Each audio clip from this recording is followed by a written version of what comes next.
Ռետորական հարցեր եմ տալի, ես Իրանք չեն հասկանում, որ ռետորական է, սկսում են պատասխանել։ Շարունակեք։ Այսինքն համապատասխան իրավապայմաններ գոյություն ունի, այդ իրավապայմաններն առկա չեն եղել։ Դրա համար էլ ընտրել ենք բացակայելու մասին,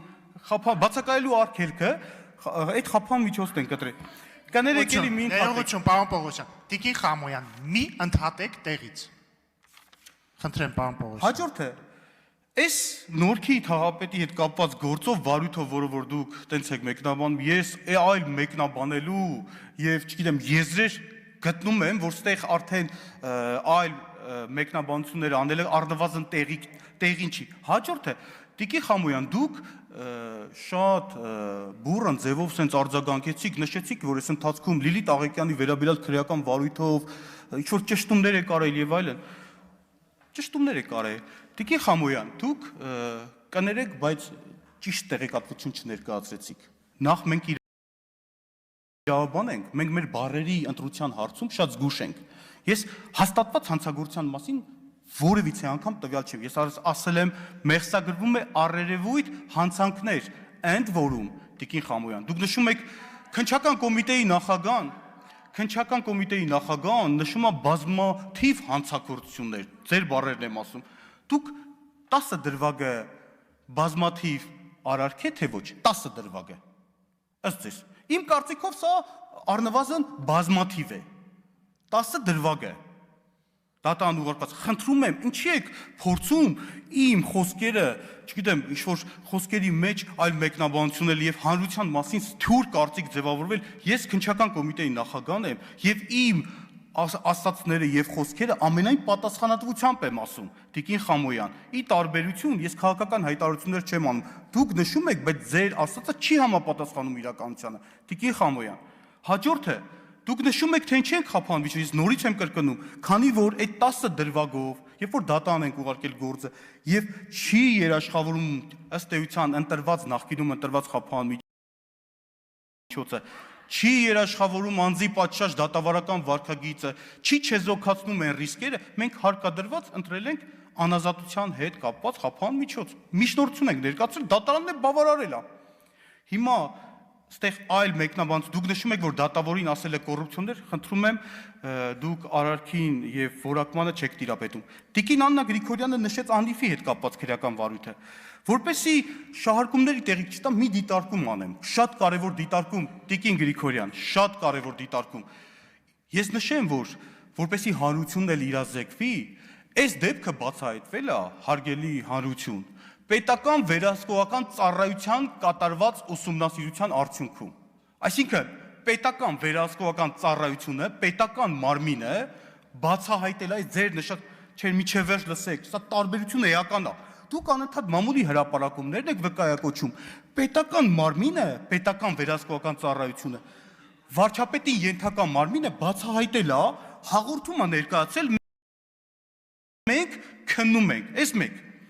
Այսինքն, առիթը հանդիսացել է ՊՎՑ-ի հաղորդումը, հաջորդը, մենք նախաքննության ընթացքում, Տիկին Գրիգորյան, սա անպագորգոր հայտարարություններ չեմ ուզում կատարել, գործը ինքը իրականում բազմադրվակ եւ բազմածավալ է, հսկայածավալ գործողություններ են կատարել, հսկայածավալ, եւ առաջիկայում, երբ որ քրեական հետապնդման հիմքեր լինի, միանշանակ քննչական մարմինը միջնորդություն կներկայացնի քրեական հետապնդման վերաբերյալ, հիմա դուք այստեղ այլ մեկնաբանության կարծում եմ տեղիք տալ չի կարող, մենք ոչ գործը ծածկել ենք, ոչ կոծկել ենք, նախաքննություն է իրականացնում, գործն էլ ինքը բազմադրվակ է։ Հարցաքննվելը, Տիկին Գրիգորյան, պետք է աննպատակ չլինի, դուք քաղաքական հայտարարություն եք անում, ես հասկանում եմ ձեր հայտարարությունը, չէ, Տիկին Գրիգորյան, լսեք միջև վերջ։ Հարցաքննումը համապատասխան կարգավիճակով, համապատասխան իրավապայմանների առկայության պայմաններում մենք որ հարցաքննում ենք, որ անձին դատավարական կարգավիճակով, պետք է հիմք լինի, որ հարցաքննենք։ Ասում եմ չի հարցաքննվել։ Տիկին Խամոյան, Տիկին Գրիգորյան, ձեզ նկատողություն եմ, զգուշացում եմ հայտարարում։ Մի հատ բան արեցիք, խանգարեցիք, 2 րոպե շուտ կլքեք դալի։ Հաջորդը, ըստ էության դուք նշեցիք այն գործի հետ կապված, դա քննվում է հակակոռուպցիոն կոմիտեում, մեր մոտ չի քննվում, խոսքը վերաբերվում է Դուք նշեցիք 1 տոննա կոկայինի հետ կապված գործը, հանգիստ եղեք։ Այդ գործը ըստ իս կուներա դատական վախճան։ Մի անհանգստացեք։ Հաջորդը ես պարոն Քոչարյանը հարց հնչեցրեց հոկտեմբերի 27-ի վարույթի հետ կապված, ես արդեն այդ գործի հետ կապված մանրամասներ ներկայացրել եմ, բայց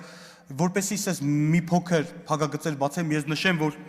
ըստ էության գործի բարդությունը կայանում է նրանում, որ մենք հոկտեմբերի 27-ի քրեական վարույթով նաև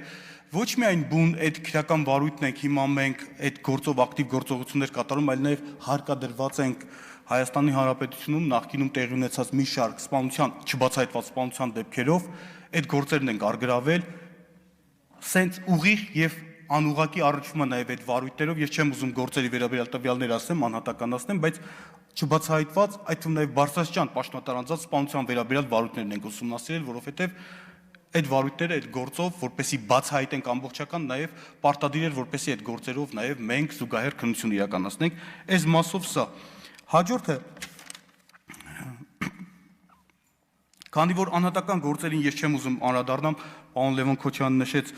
գործեր Արծվիկ Մինասյանի, Տիգրան Ուլուբաբյանի, այդ գործերին արդեն առանձնացա իր հետ կապված գործը։ Ես անհատական գործեր, այստեղ ոչ մտադրություն ունեմ, ոչ էլ ուզում եմ քննարկեմ, որովհետև խոսքը վերաբերում է մեր նախորդ տարվա հաշվետվությանը, բայց նշվեց, որ մասիվի թաղապետին արդարացվել է, եթե մեղադրյալ ներգրավելը, քրեական հետապնդում հարուցելը արդարացնել է, չգիտեմ որքանով է դա իրական։ Գառնիկ Դանիելյանը ըստ էության սխալ տպավորություն, ըստ էության թողեց Հայաստանի Հանրապետությունում հանցավորության իրական պատկերի վերաբերյալ ճիշտ ասած կողքից դիտելիս ես հասկանում եմ, որ քաղաքական հայտարարություն է կատարում, բայց մատաղ սերունդը նստած է թմրամիջոցների վրա, պարոն Դանիելյան, ես ներկայացրեցի այնպես տպավորություններ, որ իմ հաշվետվությունը չեք լսել։ Ներկայացրեցի վիճակագրական տվյալներ, այդ թվում նաև անչափահասների մասնակցությամբ կամ անչափահասների նկատմամբ կատարած հանցագործությունների հետ կապված։ Եվ հետևաբար այդ պատկերը չի համապատասխանում իրականության։ Տիկին Բաթոյան, ձեր հարցադրմանը որպեսի ժամանակը սխնայեմ, ես գրավոր կպատասխանեմ, ես ունեմ այդ տվյալները, թե որքան տոկոսն է կազմում ըստ էության կանայք մեր ստորաբաժանումներում եւ ինչ համալրվածություն են եւ քանի դասընթացներ ենք իրականացրել, ես կարող եմ հրապարակել, բայց չեմ ուզում պարոն Սերյան Օհանյանի նաեւ հարցադրում հնչեցրեց, որ այդ հարցին էլ անդրադառնա, պարոն Օհանյան։ Ես նշեցի մի շարք գործոններ, որոնք որ ըստ մեր կարծիքով ուղղակի կամ անուղղակի ազդեցություն են ունեցել թե պատերազմի ընդհանուր ելքի վրա եւ թե առանձին ուղղությունների վրա։ Պարոն Օհանյան, դուք երկար ժամանակ գլխավորել եք պաշտպանության նախարարության եւ վստահ եմ տեղեկացված եք, որ տեղում որոշումներ կայացնելու հատկապես պատերազմական իրավիճակում արագ եւ ճիշտ որոշումներ կայացնելու դա բացառապես տվյալ իրավիճակում զինվորական հրամանատարությունն է։ Այսինքն դուք ես հասկանում եմ, չգիտեմ ինչի եք հարցը դες ձևակերպում եւ այլ ուղղությամբ տանում, բայց մենք որպես իրավաբաններ եւ որպես վարույթ իրականացնող մարմին գնահատել ենք յուրաքանչյուր տես դուք անուններ նշեցիք Միքայել Արզումանյան, Տիրան Խաչատրյան, չէ՞, եւ մենք առանձին ուղղություններով ունենք նաեւ հետախուզվող անձինք, ունենք նաեւ հստակ մենք ուղղություններով գնահատել ենք Բասասյան զինվորականների արարքը։ Հիմա նաեւ գտել ենք, որ իրանց կատարած անգործության կամ գործողության արդյունքում կոնկրետ հետևանք են ունեցել։ Հետևանք արդեն նշեցի, թե առաջնագծի ճեղքման հետ կապված, թե ընդհանուր նահանջի հետ կապված, թե շրջափակման հետ կապված։